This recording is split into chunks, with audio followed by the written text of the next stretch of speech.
Present are myself, Councilmember Jared Fears, John Perkins is absent. Also present is Zach Walker, the kicker, Turner Adams.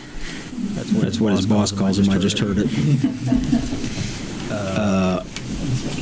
Melissa Sills, he kicks balls for MU. Prior. Previously. He wishes he was. Everybody wishes they were. Jamie Rouch. Jamie Rouch. My apologies. Are you? That's okay. I haven't met you before.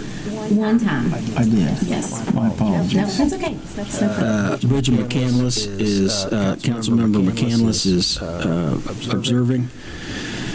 We've got Chester Moyer here to give our audit presentation, Cindy Gray. We have Nancy Cooper and Stephanie Harris.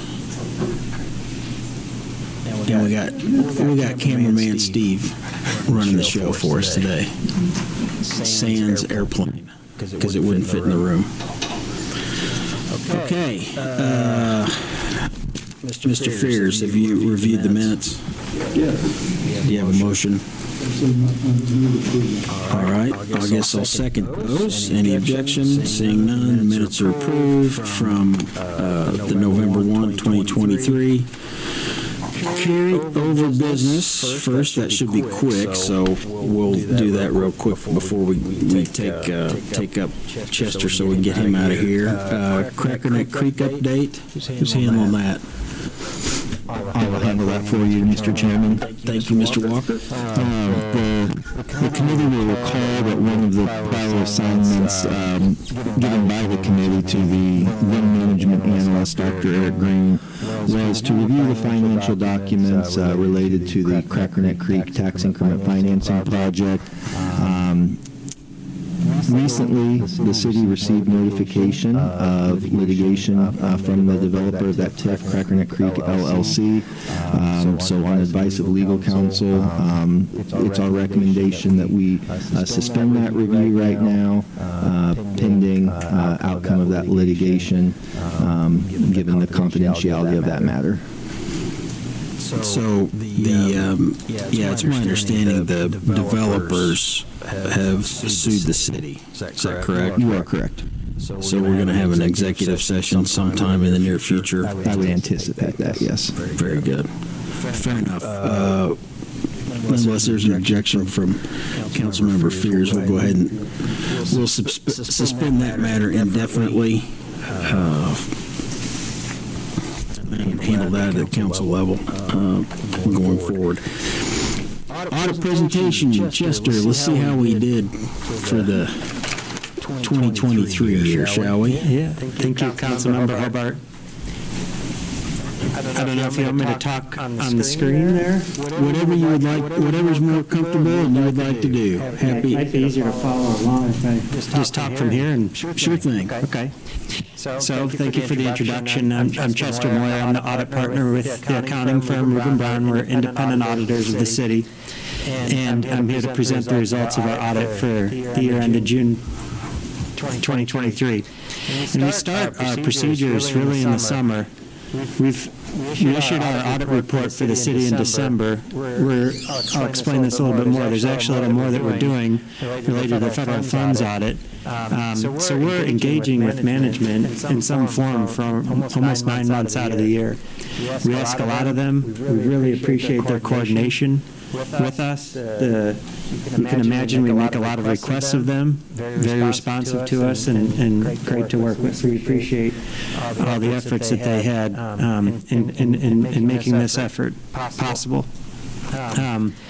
So our purpose is to give an opinion that the financial statements are fairly stated. That's the best outcome, and we have done that. So the financial statements are fairly presented, and that's called an unmodified opinion or a clean opinion. And so the audit results for the City of Independence for 2023 received a clean opinion.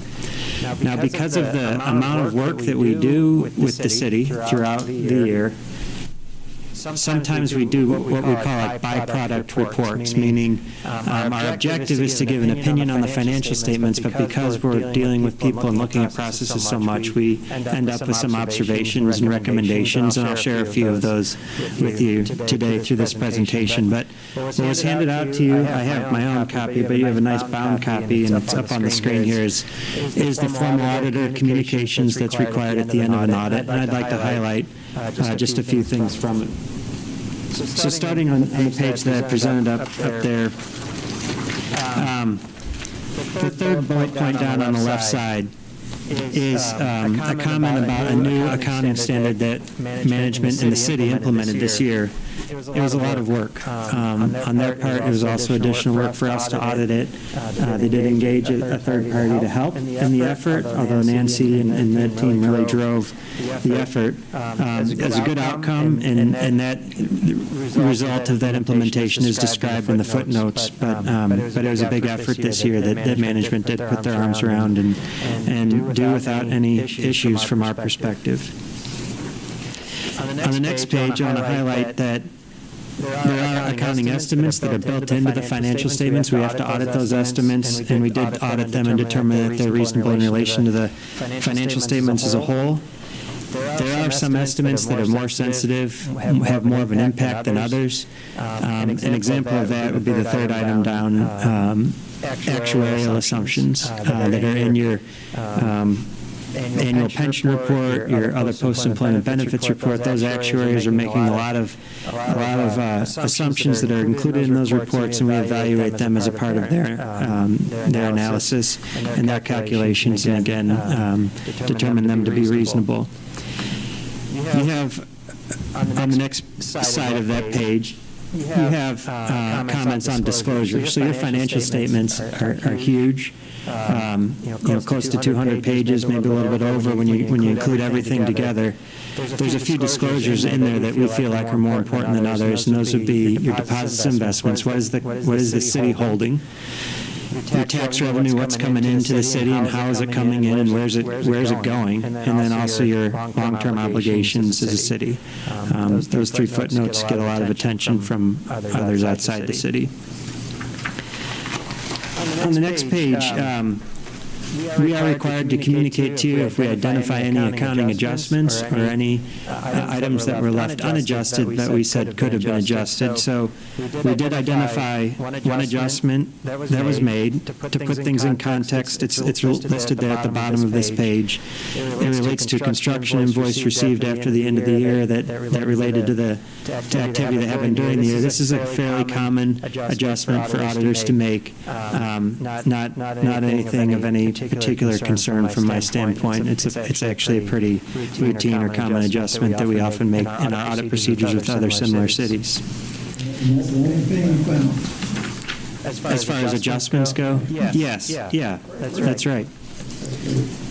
And on the next page, we're also required to communicate to you things that we identified that could have changed but didn't because management deemed them immaterial, and we agree. And if you read the description on the first two, just that word reversing is in the first two there, and those are the only two that are there.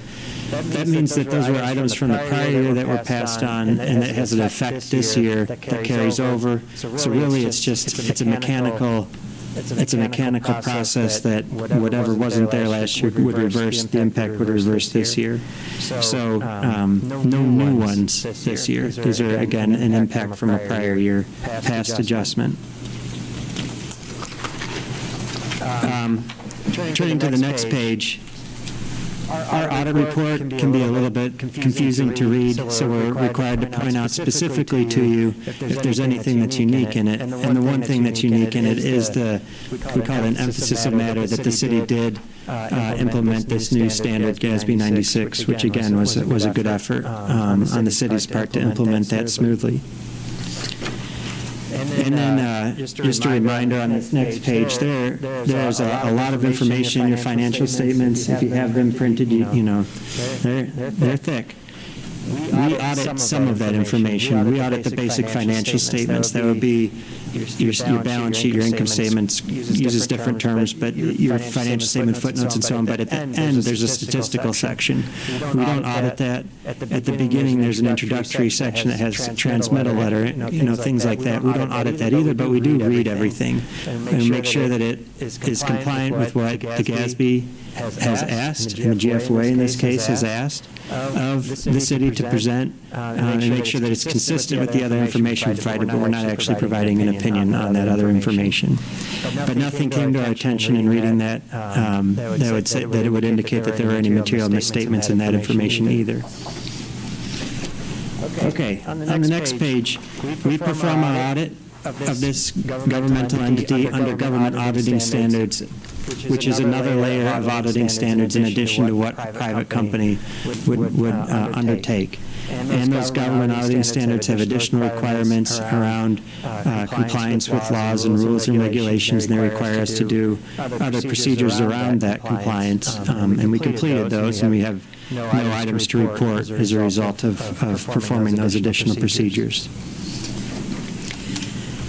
So on the next page, I want to comment on your federal funds audit. So in conjunction with the audit of the city and the financial statements that you have, the federal government requires that the federal funds that you receive get broken into programs, really based upon the agency that's funding the program. And then we have to go through a process that the Office of Management and Budget prescribes to us to determine which ones need to be audited.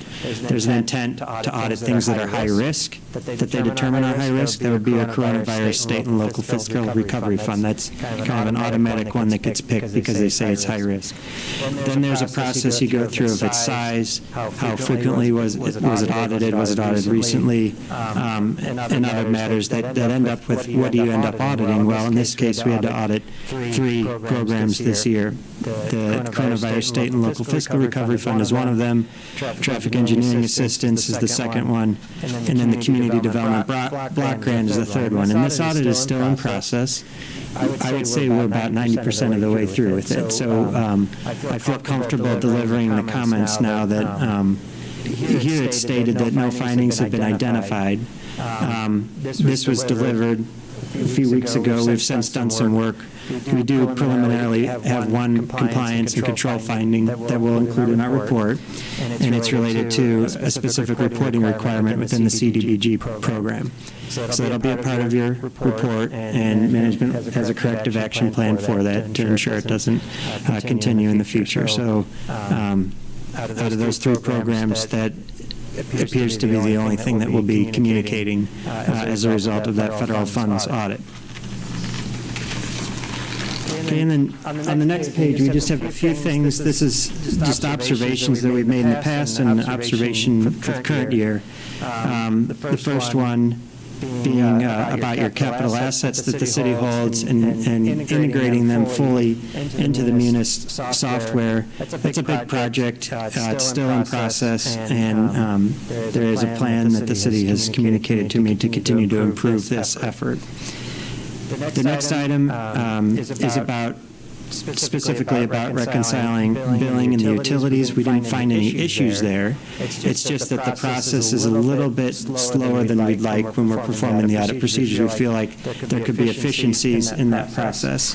And the management team there has their response there about new cashiering processes, changes to AUS that include updating reporting capabilities, decreasing batch sizes, which should make the process a little more frequent, but also give them be quicker on each one. So I agree that those items, if implemented, should have a good outcome for the city and achieve that objective. And then the third one we have there was a current year recommendation. As we went through the audit process, the time to close the financial statements, if you will, and get to a final numbers that we can take with confidence that these are the audited numbers is still a little bit longer than we'd like. So we're encouraging the city to continue to make efforts to shorten that amount of time. So in another way of saying it is close the books quicker. And I think this is actually a very positive comment if you take it into context of the prior few years. So we went from an environment where this would be celebrated, this comment. So I think in a sense we should celebrate, because now what I'm saying is the city has the people are in place. This was their first time for some of them doing what's asked. In some ways it's unfortunate that this close happens only once a year. If it happened more often, it'd probably drive them up the wall. But it happens once a year, so you only get one chance to show and learn, but you're learning from it, and I think it'll be even better next year. So to the extent this is a positive comment, I think that it is, especially taken into context of prior audit reports. So that really concludes my presentation on the audit of the city's financial statements for this year. Again, the federal funds audit is still in process. That's due to be uploaded to the federal government in March. At the end of March, we will hit that deadline with high confidence, no problems, and I'd be happy to take any questions from council members. Any comments? Just to make sure I understood the last. Yeah. Just to make sure I understood the last comment relative to closing. Are you saying it has been slower in the past than it was this year? Or were you saying that, I wasn't completely sure I understood what you were saying. Yeah. In terms, I mean, you said it's to be celebrated, so that means, I'm assuming that means we approved, but I don't know. Right. So I kind of have a narrow perspective of, let's say, the last 4 years, when COVID started. Sure. The books really weren't closed probably until after January, fully. Yeah. Okay. That had to do with an integration of the munis implementation and just not getting that's a big effort. But it affected. It's hard, you can't do an audit when the numbers are still not settled. And there has been improvement each year, I would say, but now with the people in place, I just as my perspective, I'm continuing to try to apply a little pressure comfortably to say, we can do this even better. And what you did is fine, it works. But I just like to continue to encourage improvement. That's helpful. Yeah. So. Good. Thank you. What was the specific issue with CDBG, Chester? The specific issue, drill down in the details. The city receives funding from the federal government. The city then passes along funding in fairly large amounts that exceed $30,000. When you pass that money along, you're passing along to what's called a subrecipient.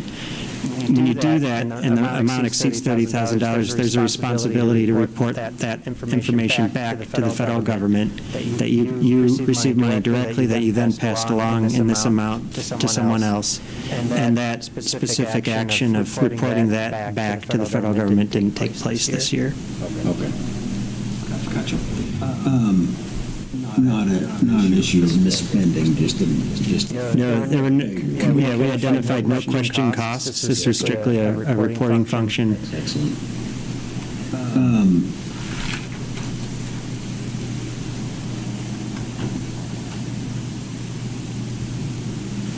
Maybe this is a question for Cindy or Zach, possibly. Recording capital assets in munis, are we headed down that track still? We are. What's our timeline, kind of? Because we have all of the governmental assets in the system, which would be like police, fire, those types, is the utilities, which are a little bit more complex, and so we're working on trying to get, different codes and different things set up so that we can get them on board into the capital asset module as well, which would be a huge help versus spreadsheets and that kind of thing. Are they not cooperating? No, they are. I think part of it had to do with us not having the staffing. And so now that we have staffing, that process is moving forward. Finance not having staffing, or? Yes, finance. Okay. So do you have an estimated time horizon on all that? Not yet. Okay. We'll be. I know that's a pretty major hurdle, I understand. we'd like to try to get sanitary sewer this year, by this winter end, and then start working on the water and pipe Okay. next year. Okay. So we can expect to probably see this again next year. So. I asked, Hopefully better. Right, I understand. I asked that about Munis because, our payroll system, initially, 4 years ago, we expected it to be a bigger part of some of these things than it is. So, but I guess I'm glad it's still useful for some of those things. Oh, yeah, for sure. For the financial side, it's pretty powerful. Okay, good. Okay. Anything else stand out to you, Chester? What's the JSB? Is that a new Government Accounting Standards Board. Yeah, you got it, yeah. That's the body that sets the rules for how governments present their financial statements. So you're not doing something different than the next government over. When a bondholder reads your financials, they know how to read them and they know what it means. Gives us a little more Consistency. Gives us a little more credibility that we're reaching that standard now. That is, the GFOA Certificate of Achievement, I would say, would be the standard that not everybody gets. That is something that the city has received last year. The GASB is a benchmark that's required. If you didn't do that, you wouldn't get a clean opinion. So it's still very difficult to do correctly, but that's the standard to which our opinion is held, is the GASB. And then the GFOA Certificate of Achievement, that's a whole other level. We don't audit to that level. That's the GFOA, the Government Finance Officers Association, saying they met the enhanced presentation requirements that the GFOA requires. And it is an accomplishment to receive that acknowledgement, which is included in your financial statements last year's certificate. Submit both. Oh, yeah. Dang. How about that? I'm working on the budget one. Haven't heard yet. Haven't heard yet. Wow. Reading. Fantastic. Holding my breath on that one. That's great. Wonderful. Well, thank you. As always. My pleasure, yeah. We need a motion to accept this. No, not at all. Mr. Moore, thank you very much. Yeah, thank you very much. I mean, for us to get, given the complexity of our books, for us to get essentially a completely clean audit like this, I think is really, speaks very well of our staff, and so I'm real pleased. It's a lot, my first year we had 4 material deficiencies. Well, that was because of you. Quite obviously. That was the problem. You got it easy, my friend. Chester, thank you. I guess you're free to leave. Thank you. So, Thank you. I let you off the hook. You're welcome to stay too if you want. But, thanks a million. I'll throw out while the city gets ready to do the financial presentation, or if she gave somebody else. We did hire a management analyst. For those excited to hear about that, Mr. Walker, what's his name, please? Jamie? Andrew Frazier. He has been the city, I don't know that he was called the city manager, was he? City administrator. Administrator in, what little town? Glasgow. Missouri. And he's starting next week. The 12th of February. 12th of February. So we're very excited for him to get here. Very excited. I'd say bright young man. Everybody's young to me these days, but we are quite excited to get him here. So that'll be great. It'll be great. So we're for the financials. This will be the period ending December 31st, which is our 6 months. So we're halfway through the year, which seems crazy that we're already halfway through the year. Yeah. On our way to starting budget as well. So this is the first time since I've been here that we have actually met our reserve balance percentage in the general fund. So we have a 16% goal for reserve balance, and we are finally at it. So we are very excited about that accomplishment. Well, we just bought a building, so we'll see how long that lasts. So don't hold your breath. We're in this month. So that's a big one. I'm actually going to let Melissa take over because we are going into the budget. She has been pulling a lot of numbers together for our financials, where we're sitting, how we're projecting going forward, and she has some really good news and exciting news on sales tax and stuff like that. So I figured she was the one that would be, she does all the number crunching, so she can answer all those questions. Yeah. So from a budget perspective for this fiscal year, we are sitting in a pretty good place right now. So as Cindy mentioned, as of the December 31st financials, we're sitting at about a 16.5% reserve. I've done some projections out, and we'll actually talk a little bit more about it February 12th at the study session. But I'm projecting that we hang on to that 16% reserve. So, obviously watching expenditures very closely, watching the personnel side of it, just because that is such a large percentage of our general fund, just making sure that, we stay in line with that. Sales tax, I had a 4.1% growth on that, and when I'm going through and analyzing, we're sitting at about a 4.2% right now. And then that takes us back to, let me look at this real quick, October. So we have a little bit of a delay with the sales tax, just the way that it comes in with the Department of Revenue. So I'm excited to watch over the next couple months and see, how Black Friday affected it this year, what happens in December for Christmas season, and then, I'm just at that point in the budget year where I'm looking at it every month and keeping my eye on it. And then when we look at the financials, we're about spot on with our real estate taxes, keeping in mind that we still have appeals going on through March 31st at the county level. So, we could see some clawback there if more appeals, go through and people have already paid. There were a couple options that taxpayers had this year, with their sales taxes. They could pay in protest. And so, the revenues have come through to us, but they could be refunded. So just need to watch that closely, but budgeted $6,003,000, and we're at $6,040,000. Any guess as to what might get clawed back?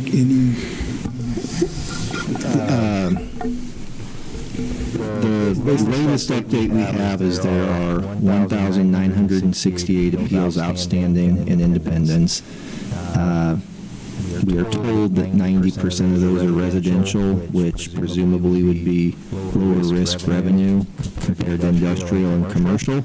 But again, we can't tell you that I've verified that personally. That's the information that was recently shared with us. Okay. Are we,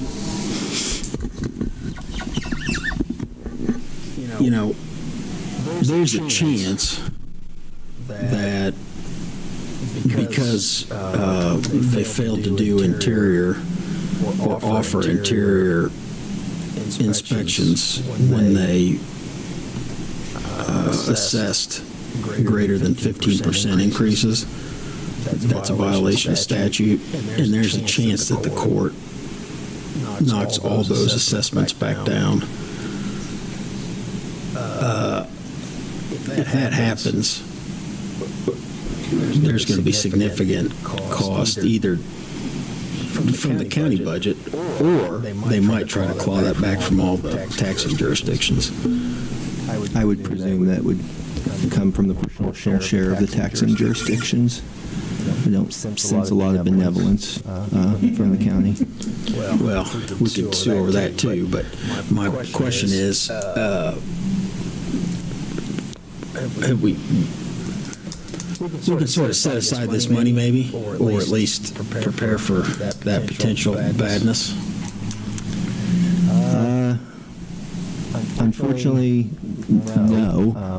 We have certainly improved our financial position, but we're still living dollar to dollar as an organization. So that's certainly one of our challenges with this entire process, is it makes it difficult to do any long-term contracting with vendors, any long-term budget forecasting, long-term contract negotiations with our collective bargaining units when we don't know our potential financial downfall, if you will, not to be too dramatic, but it may be significant. 2 years ago, there was near $900,000 in clawbacks. It's been better this year, but that, as you say, that process is far from concluded. Well, I mean, essentially, wouldn't our fund balance be that? That's what it would have to be. Yes, sir. You're right. Mm-hmm. well, maybe tell Chuck Hatfield to keep his pencil sharpened. And the benefit of having the 16% reserve is now it's not hovering around 7 or 8%, so it does make us a little bit more resilient, and then we would just have to plan to rebuild it. But so sales tax, in each of the funds, it's hovering anywhere from 47 to 50%, so tracking pretty close to what was budgeted for being half a year in. Use tax, we expect to see the waterfall go through this month to the other funds. So I think there was around 65,000 left due to the police, and then all the other funds will start seeing those revenues come in. Which 2 months earlier. Right, that's what I was thinking. Yeah, so, I've 9 last year, I think. looking at the use tax, when the Wayfair decision was passed, and then when we passed the legislation here in Missouri for it, it changed the way that they now businesses have to have an economic nexus instead of having like a physical location within the state. So the Department of Revenue now looks at those sales tax receipts from these businesses to determine if they have $100,000 or more of sales within a rolling 12-month period. So the Department of Revenue can really look at any 12 months history to determine if they have that nexus or not. So we started seeing the use tax revenues coming in a lot higher in 2023, 2024. It's still increasing as we're capturing more of those businesses with economic nexus. I'm not going to forecast that we continue seeing that growth because we're a couple years into it now. But it's going to be a substantial portion of our revenues now, in the different funds. So. But this should be hopefully a baseline. I'm thinking we're getting closer to a baseline. I mean, it's going to come in significantly more than what I budgeted because we just didn't know, right? So now we do have a better idea. But aside from that, general fund right now through the end of the fiscal year, I think we're doing okay, just keeping a close eye on expenditures. Here in a couple of weeks, whenever budget entry opens up for the departments, I'll have a little bit better when it comes to projections, because each of the departments will be going through, line item by line item to let me know where they expect to end the year. So. I guess aside from that, if there's anything specific you have questions about, I don't know how you like to look at the financials. If you like to look at it by fund, just a quick overview. We're still watching with the marijuana sales tax as we continue to get more revenue, and from that, still expecting it to come in a lot higher than what was budgeted, and just watching the revenue there and making sure we're budgeting appropriately. What'd you budget it at, and what's it hitting? I budgeted about $150,000, and right now I think the first month we had about $87,000. So it's trending significantly higher. It'll be closer to $1 million if those trends hold. What do you mean you budgeted $150,000? And revenue. For what period? For Oh, for the year? Or was that the $7,000 in a month? Yeah. When did it start? When was our first collection month? October. Yeah, so we got our first receipts in December. I mean, we really just didn't know on it because I could see what they, what the medical facilities did, but we didn't know, are people going to switch from medical to recreational and not go get their license like they were before? Is it going to cause an increase in sales? What's the competition like? So, I mean, it was just kind of it was our best guess. And I think lucky for us, it's coming in higher than we anticipated. Sure. Yeah. Absolutely.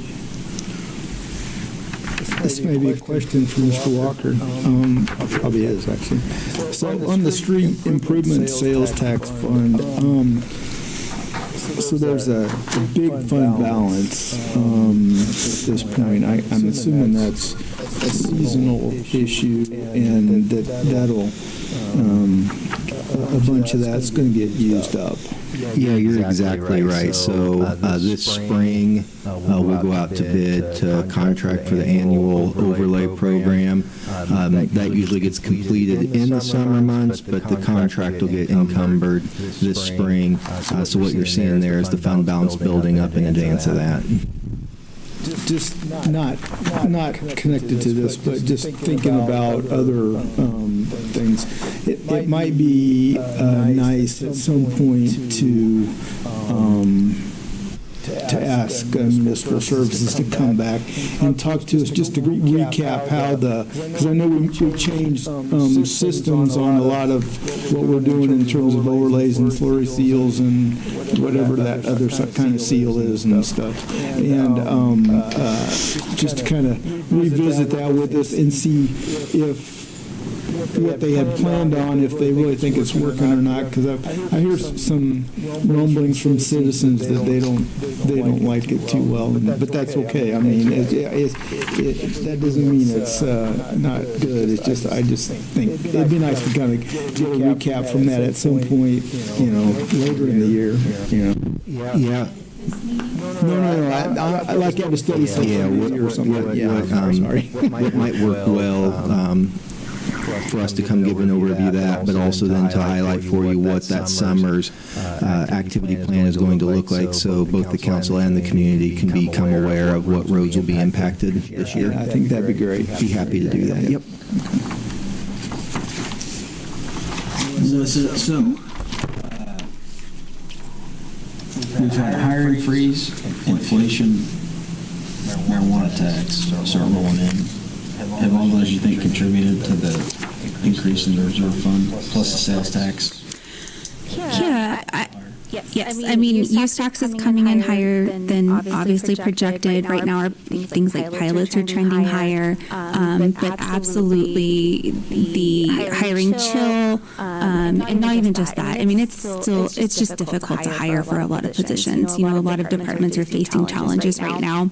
I attended a couple months ago kind of the KC Greater Area Economic Forum, and they were talking about where they project unemployment rates to be. And right now, I think we were sitting at about a 3.7. They expect it to maybe go up to 4.1%, 4.2%, which is still considered full employment. So I'm not sure that we will have any relief when it comes to filling those positions. I think it's important to note, though, when we're looking out in future budget years, like even with the growth that we've experienced, if we were to go back to full employment, our budget's not balanced. So our expenditures are still growing at a faster pace than our revenues, and so especially with not being able to rely on the use tax having the significant growth that we've seen year over year, sales tax, we budgeted 4.1%. I don't think I would be at a point to do that again the next year. It'd probably be a more modest growth, just because you don't have things like inflation driving some of the growth in it, or some of the increase in it.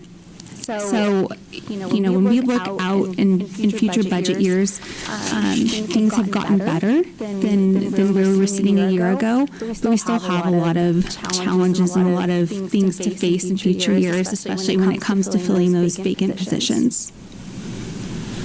So, Mr. Walker, and maybe your HR boss knows this, how many vacancies do we have? How many open positions? Currently, Yeah. between 54 and 65, depending on the day. And how is that, how are we operating? How is that affecting our city? Everybody's running very lean. Is it working, or is it not? Depends on the department. It's hurting us.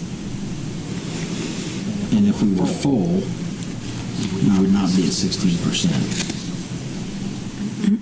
Where would we be, do you think? 10? Well, I mean, the thing, when I bring you a budget, I would not be bringing, I mean, we'd still be at like 7 to 8%, right? Because I'd be bringing you balanced budgets. We wouldn't be using our fund balance to fund those positions.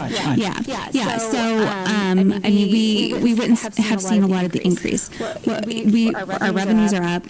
Our expenditures have been under control. For the past year, 2 years, a lot of that's just because of the economy after COVID. And so, I mean, we wouldn't balance if we went to full 100% employment. So, I will say you'll never run full, as everybody knows, right? We got too many people. Right. You'll typically run anywhere between 2.5% and 3% to a full staffing budget. That's typical in any organization. In post-COVID, you're running anywhere from 4.5% to 6%. That's just the way things are. In a municipal organization, it seems to run a little more lean than that, just depending, because we have to source pretty specific positions. But the hope is when we get our recruiters in full staffing mode, after we get these modules in place and things like that with the Dayforce platform, we can really work on getting our recruiters in play there. Doesn't mean that it will work, but it's something that we can really focus on. But just keeping in mind that full staffing isn't always going to be that way. And then you'll have your attrition throughout the year, which usually runs anywhere from 12 to 16%, depending. So keeping that in mind. I think another way to answer that too, between what you're hearing from Jamie and Melissa, when you see the 5-year forecast, you'll remember that from last year, and then we're going to present an updated version of that at the February 12th study session. In the picture, you'll see it's improved, it's not solved, but what that forecast is full employment, and that's why you will still see in that 5-year forecast over time a downward trajectory in the city's financial position, because we still haven't solved that structural fix. We've chipped away at it, we've made it better. I guess the cynics might say the crash won't be as fiery, but the picture is better, but it's just not structurally solved yet until we eat away at some of these legacy programs. So if we're going to average 2.5% or so, vacancy in positions, shouldn't we budget for that? We will be, and I think that's. We used the term hiring chill last year. To some degree, that was strategic. That we knew we needed to slow hiring somewhat to help balance, but also that was a reflection of let's not tie up our resources and budget to something we know is not going to be realistic. That's exactly right. And what we'll do is we'll forecast to that, right? So we're going to forecast based on the months that we plan to hire. We're really going to work with our departments to see exactly what that looks like, and we're going to really try to budget out what that full cost is to keep and to let go, or not let go, but when those individuals leave the organization, what that means, full scope. Right, and so, and to educate the employee base as well as council on what that all looks like. Really understanding what that perspective is from a full benefits perspective, so that we have a clear understanding of what that means. Some more to come from that.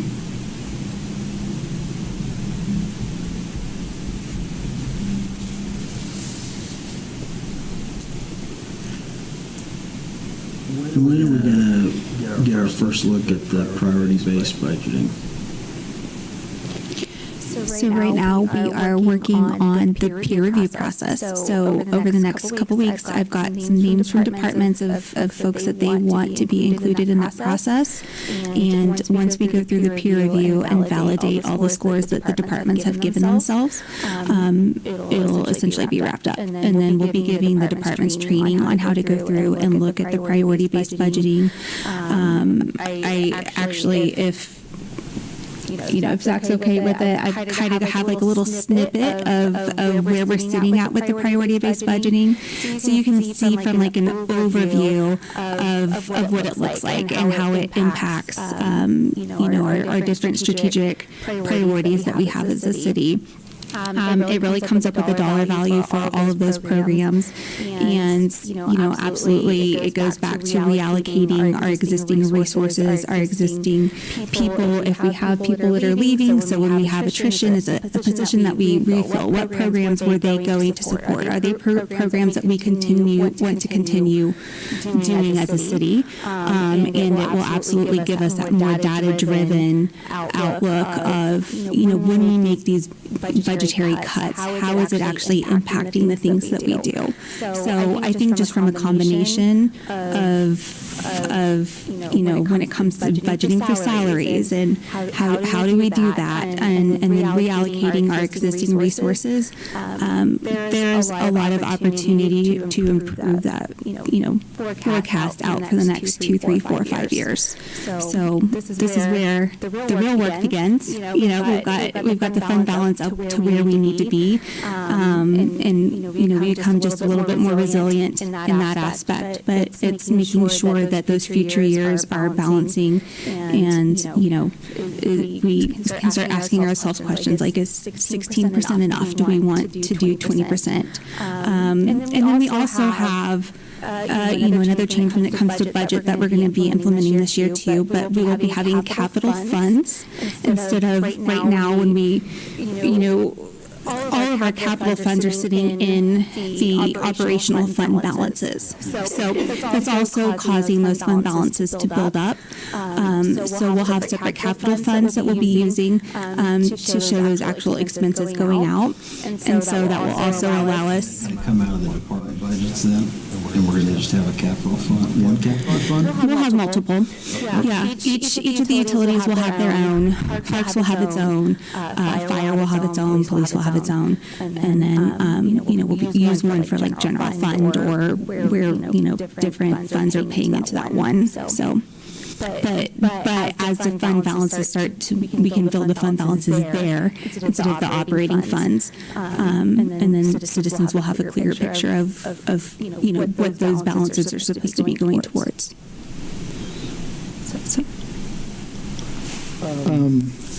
I know that you were not, this isn't supposed to be about budget, but, as far as budget presentation, but you lost me a little bit on the peer review piece of the puzzle. Oh, sure. As far as peer what? Peer cities, peer departments, peer... it's peer departments.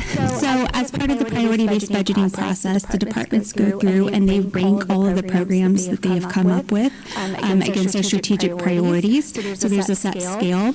And then, what can happen for some departments, or maybe they think, man, all of my programs have an extreme impact on the entire... Yeah, so we come back through and we validate it and just serve as a check. It would be helpful when we get into that process for you to kind of lay out how all that's been done. Yes, yeah. I'm sure that was planned, but I'm just saying that would be helpful.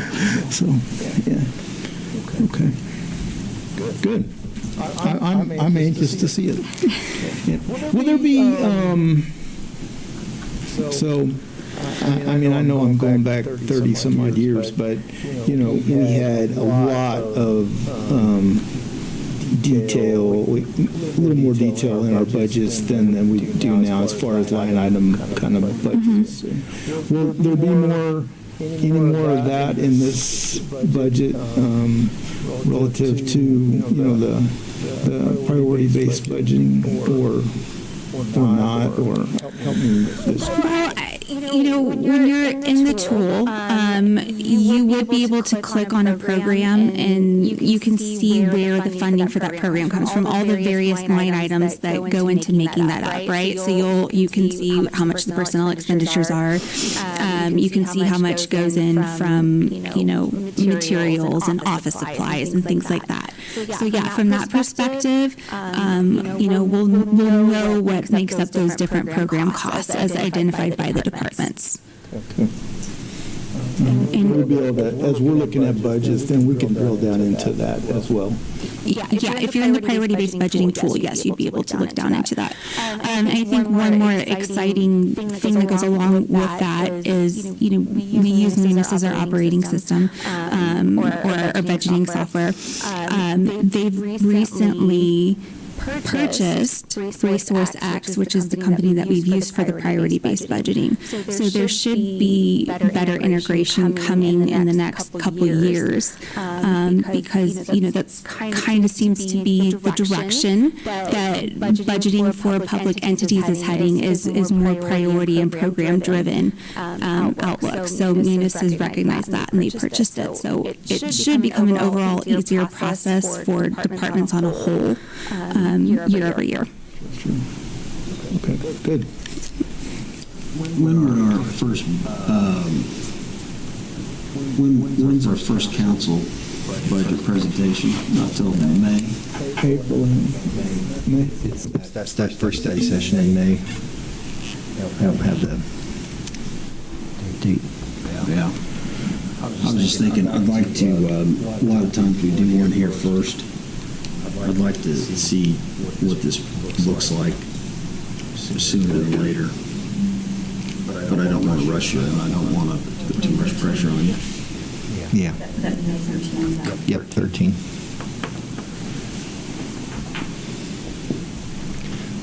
I'm just excited to see what it looks like, and also the sooner we can make some more of this public, the better it'll go over and people. Any change, people are going to go insane because they won't understand it. They don't understand it now. Correct, and they don't like it now.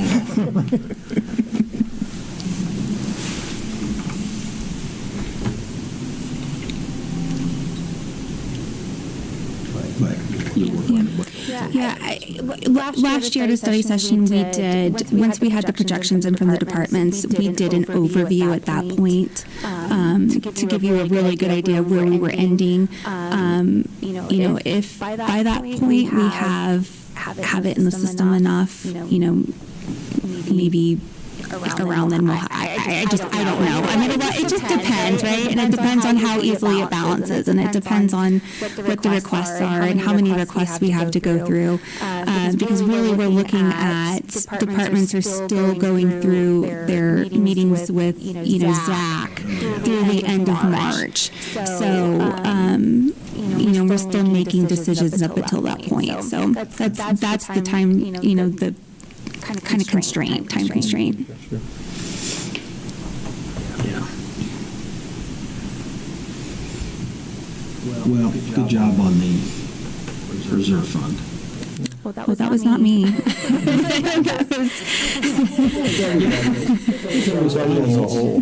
Budgeting and sending the whole department. So. I mean, it's absolutely a citywide effort to get there. So it's, yeah.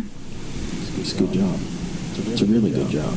That's frankly an amazing job because I think it's what was it when I started 4 years ago? 2%, 4%, maybe. I think it was 4.5. 4.5. It was pretty low. It was bad. 24 TIFs and 4.5 and God. For material. It was bad. No, it's not bad. It's really good. That's a long way. It's getting better. Likely to get better. It will continue to get better. Mm-hmm. It's really good. Glad you're here. Glad you guys came on. It's pretty cool. It's been tough, but it's been enjoyable. So.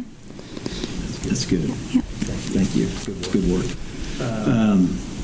Okay, procurement changes, new business, procurement changes. Yes. So in your packet, we provided procurement discussion, some suggested changes in our procedures in procurement. This is a document is basically a summary and overview of things that we're highlighting in procurement, that were policies and procedures, that we're just tightening up things and giving you just a little overview of things that we do.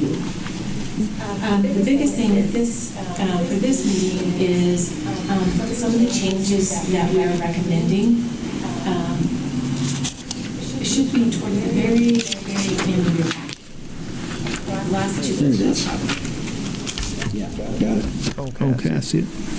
We outlined some, on page 2, outlining our dollar purchasing ranges, the different types of purchasing levels, and who is required to authorize those. So these are just things that are already in place, that we are looking at making things tighter and better. Being more definitive, providing training to the departments so that procurement all is on the same page across the city. So Jamie has been doing a great job of pulling together a training manual. So we're going to be instituting that hopefully soon. Are there still P cards out there? There are still people. How many are there? Oh, we have a lot. A lot? We are, and Jamie can probably talk a little bit more about this. There are some new programs coming out with the P card that are called virtual cards or one-time purchase cards. We have not instilled them yet. We're still kind of looking at whether that's a right fit for us. If you're a firefighter or a police officer and you're going to training, you could basically have a P card to take care of your expenses. So we're looking at, that may be the only time they ever use their P card. And do we really want them with a P card the rest of the year? I don't want any of them with the P card ever. So what we've been looking at is these virtual cards that take care of a one-time trip type thing. So yes, that is high on our priority list. How do other cities do this? Who's worked in another city? They use P cards, and P cards is Everybody does it? a lot of cities do, and I will tell you, I was able to speak several years back at MML on P cards, and so P cards are seen as something that's a negative, but they can be a positive if you look at it in the terms of frauds. The banks turn around. And in my experience, one Thanksgiving we had, and it was over the week of Thanksgiving actually, and we had 60 of our P cards fraudulently taken, and so the bank notified us within like an hour, and they were able to shut them all down. They were able to notify it, to pinpoint it, and to turn it around very quickly. So for P cards, I know why a majority of the people see it as a negative. About 18 months ago here. I know, yes, I do. The utilities, yes. I know why it's seen as a negative, but if it's used properly, it can be a good thing for fraud protection, for purchasing, if it's used properly. So can we put limits on them? We have limits, yes. Yes, and there's also certain uses, like they can't buy liquor, or they can't use it for certain products. There are permissions on there that they're allowed to use them for or not allowed to use them for. You can't just go to Daily limits, total limits.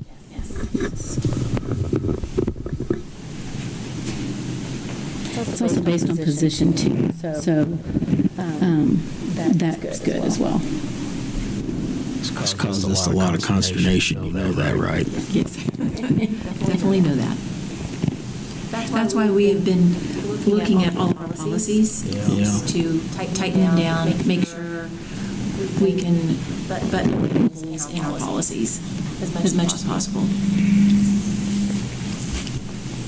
So that's why we're kind of bringing this to you, just so you know that things that we're doing in procurement to tighten those and make those holes smaller. Gotcha. So yes, P cards. I have experienced 95% of people, 99% of people are, it's fine. Yeah, that would be correct. You know, I get it. But you're always going to have that. Yeah. It's just that one use case that, And it's training and Yeah. following through. So that's what we're working on, is getting the training out there so that everybody's on the same page and knows what's right, what's wrong. yeah.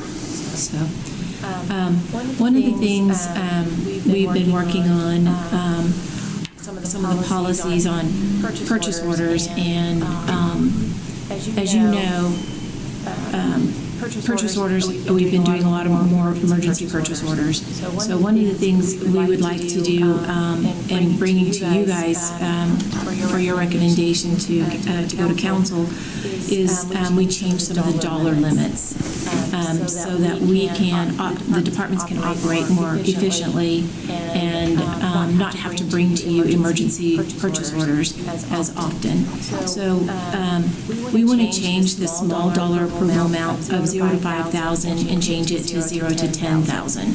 So that would allow, with inflation, things are costing a lot more nowadays. That 5,000 just is not the same as it was even 2 years ago. Same with the larger purchases. We would like to get council approval to go back to the 100,000 mark. And anything under 100,000, Zach has the approval to approve those. Anything over 100,000 would come to council. That helps a lot in the utilities, especially with the gas and the oils. All of their supplies are backed up. That 2-week period to come to council prior to getting those materials has been extremely difficult. Poles and meters, if they need something right now, 2 weeks it's already done. I don't know how many times I have heard we can't wait 2 weeks. They're giving us a quote right now, and we have to take it now or we lose out. So we would like to see if we can change that again with that 2-week time frame, with the fact that inflation is really hurting us. Materials are costing so much more that we go back to the 100,000 mark as an approval. Cindy, I don't remember the emergency doing $10,000 ones or $5,000 ones. That's just for departments. Oh. That's more for departmental. Oh, okay. More for council would be the The 50 to 100,000. Yeah. That was your predecessor that got Zach in trouble with that one. That wasn't even his fault.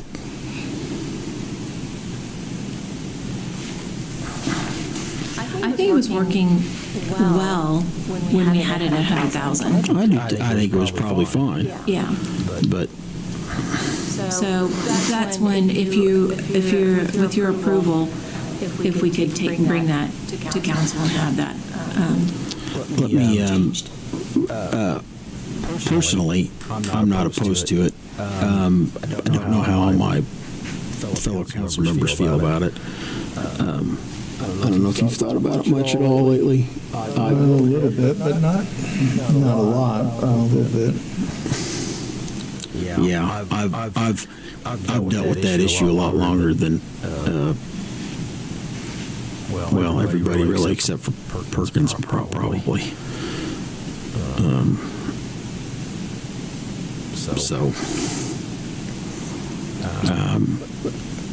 Are there, I'm just thinking out loud here. So are there, and you probably can't answer this question, honestly, but I was just trying to think, does it need to go all the way to 100? What if it went to 75? Are there lots of requests that come right under 100, or are they, I'm just trying to get a sense for the dispersion there. I think you see 100,000 as kind of that break point where it's either going to, I don't see a lot in the $90,000 range. If it's going to be over 100,000, it's going to be over 100,000. So we could probably run some reports and some statistics if you want us to do that. We surely can do that. I was just curious. Of how many that are in an incremental of 25,000, maybe? Yeah, like 50 to 75, Yeah, I 75 was to kind of 100. curious. That would be helpful information as we evaluate that. For sure. So that we know if it's the exception or the rule kind of deal. And if you recall, we had a report that for those that went from 50 to 100,000, that we would give you guys when it was at the 100,000 mark, and there usually wasn't a whole lot on there. And most of the ones that were on there were the oils, the gases that IPL and water and sewer used. Needed them on emergency type basis. I don't remember seeing that, but that may have been before me. It's been a while ago. For you, Yeah. actually. Yeah, that's been a while ago. Well, I'd like to look at that information, but I'm not close to any of that by any stretch. I'd like to have that kind of information. That'd be helpful for me, to better evaluate what I think. That was a little treat that Zach got to come back to. No comment. We'll get some statistics for you. That'd probably be helpful. We'll get them emailed out. That'd probably be helpful. And I'll talk Do you to. think that warrants a conversation at a study session, or? Probably not. Probably just Put it on the talk to. Let's talk to some of our colleagues first and see what people think about it, and see what Cindy's email says, and just kind of shoot it around a little bit first. Then see. You want to bring it and at least get it on your No, I appreciate it. Put it on the radar. Let you know what we're thinking. And, Yeah. that way, you could provide feedback of things that you wanted, like, giving you some. Well, there's no doubt that post-COVID, during COVID and post-COVID, things have, increased substantially. And, being able to even obtain stuff is increased. Average new car is like $20,000 more expensive now. And it's not just the price, too, it's also the lead time. Yeah, the lead time, right. And people are wanting you to commit to a price right now. And You might not get it for 6 months. right. Yeah. No, that's right. I get that. Yeah, availability. Tomorrow, or in 2 hours. Right.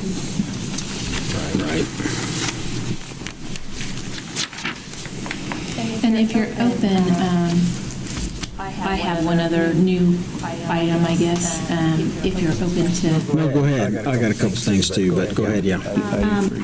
One of the things departments have been talking to us about is the SPIRE payments. So I don't know if you're aware that we actually take SPIRE payments at 2 facilities here in the city, one in City Hall and one in this building, where we actually take the SPIRE gas payments.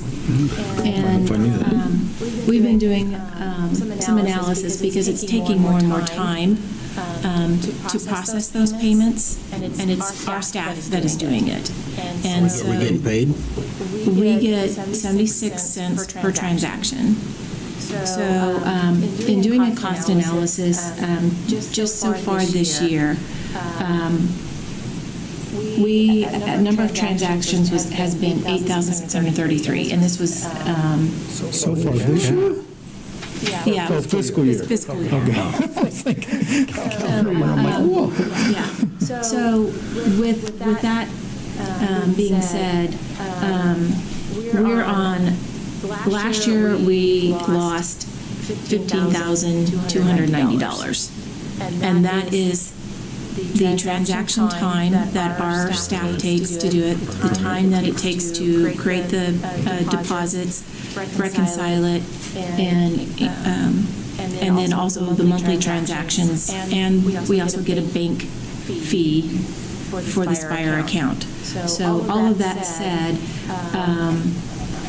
we get 76 cents, but to break even, we'd need $2.50 to break even. So this year, it'll be about $15,800 that we will lose out for taking these payments due to our time, our staff time, and bank expenses.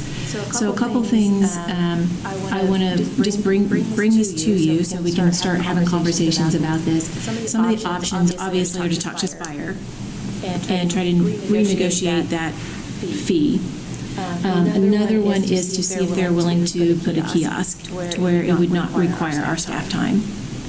And then, of course, then the last one that I have is we do away with that program. Kiosk.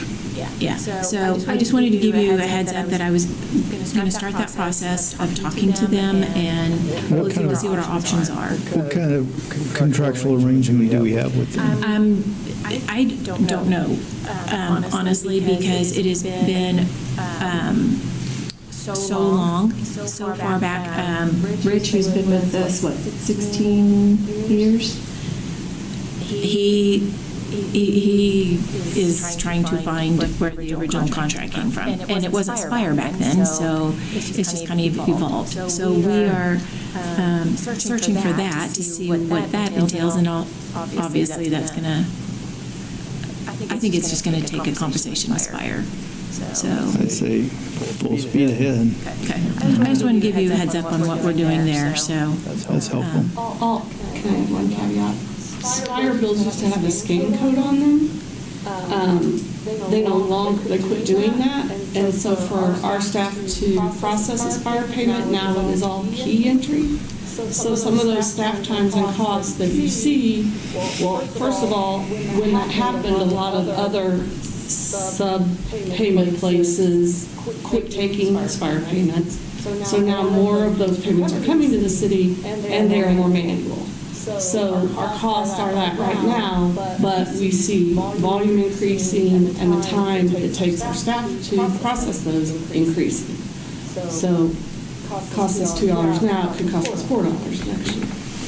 Gotcha. Okay. So just a FYI. I don't want to see people's bills go up because they add a charge for us to process them. And we shouldn't be doing it if we're not making money on it. That's kind of the catch there. So, tell them to stick a kiosk in. That's what I'm hoping. Or we're out of the business. Yeah. So that'll be on the going forward. So I just want to kind of keep you guys in the loop. Appreciate that. That's my take on it. We'll be on top of it because every dollar matters. But if we're short on labor and short on time, we don't need to be. Then we need to be Supplementing. We need to be saving that money and time. That's right. And not be adding work, especially if, because I know what Spire will do. You know, you guys just keep doing it, and we'll just tack on money to somebody's bill. Yeah. And we don't need to be doing that. It's hours wise to do all of that. I was a little bit surprised on how much time it actually took, but it was, I don't have my glasses here, 1,000. almost 1,000 hours. That's half a person. I'm not surprised. Yep. That's all I had. Okay. Well, that's my take. Kiosk it.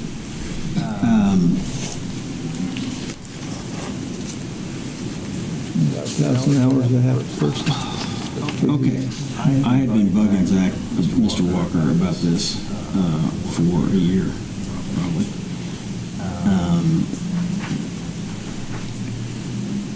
I want a website, a page Okay. with all the taxes on it, or one page per tax.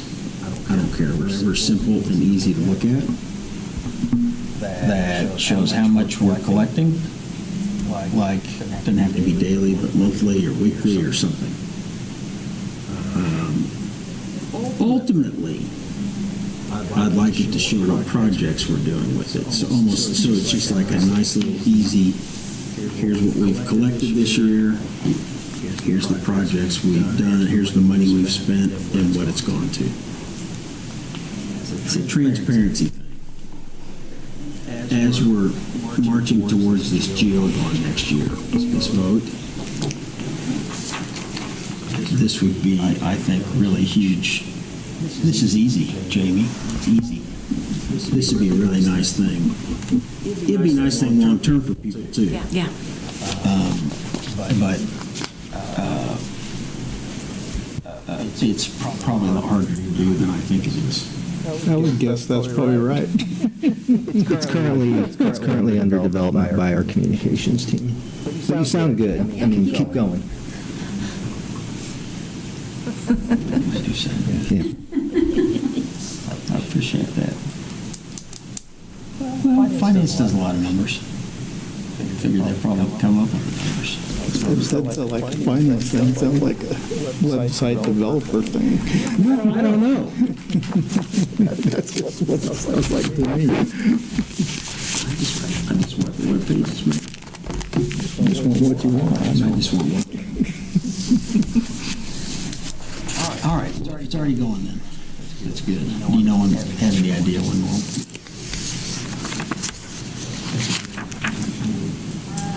A month or two or something, maybe. Probably not that long. Really? They've been working on it for a little bit, so getting close. That's awesome.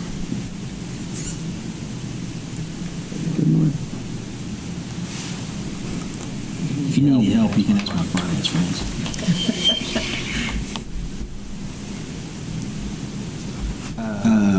Next meeting.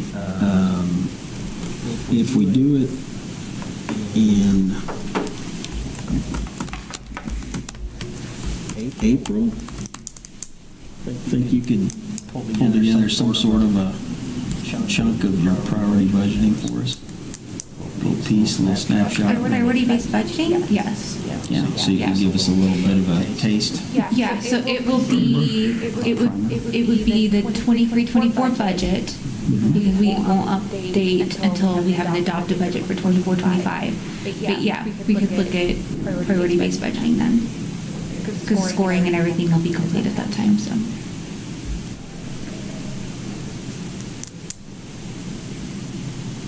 Okay.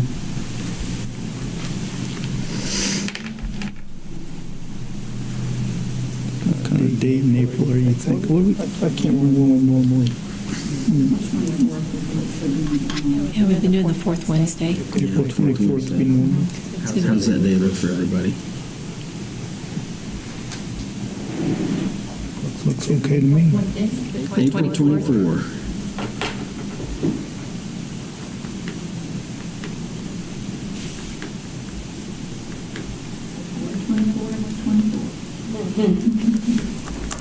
Oh, yeah, man. Fortuitous day. Good? Everybody good? He's not the thicker kicker, he's the thinner kicker.